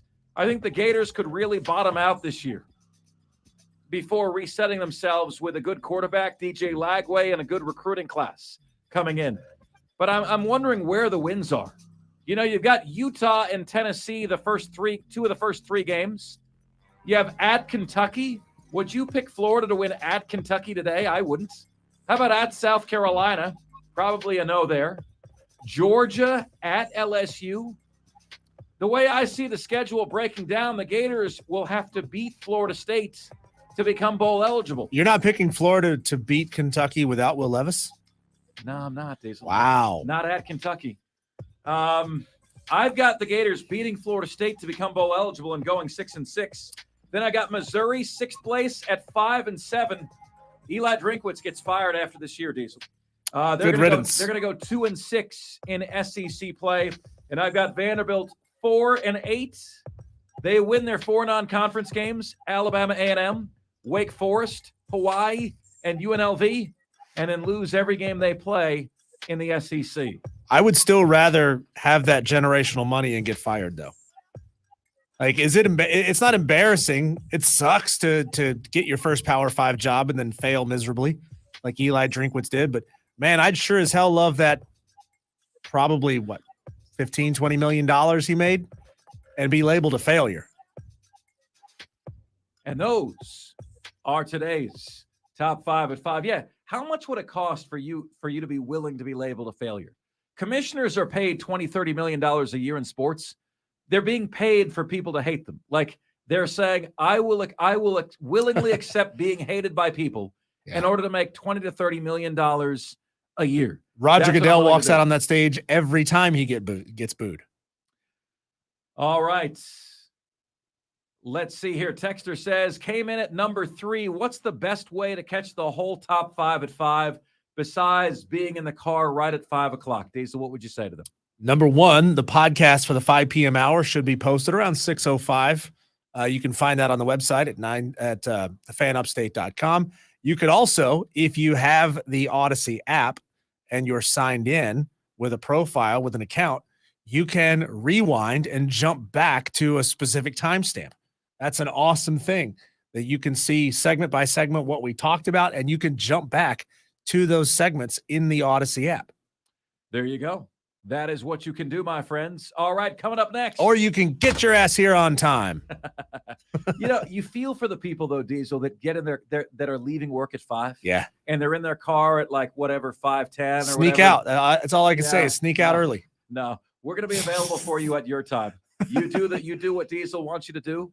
The hours will be there, and you can find it on the Odyssey app as well. That's how you do it, my friends. Coming up next, we will make our SEC West Division predictions right here on the most interactive sports talk show anywhere. It's Offsides. Mark, Ryan, and Diesel, and we are the Fan Upstate.